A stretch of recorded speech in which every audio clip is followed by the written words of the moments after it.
கண்ண பெருமான் அந்த முட்டை கறிக்கு வருத்துட்டார்.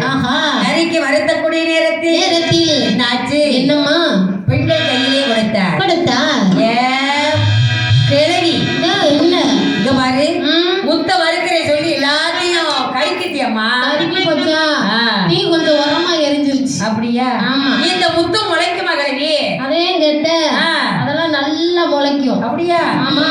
பகுத்தவன் வல்லவனே, ஆனால் வருத்த முத்தும் முளைக்க முடியும். தாராளமா போங்கடி என்று சொல்லக்கூடிய நேரத்தில் அந்த பெண்கள் 8 பேரும் மாய கண்ணனிடத்தில் விடைபெற்று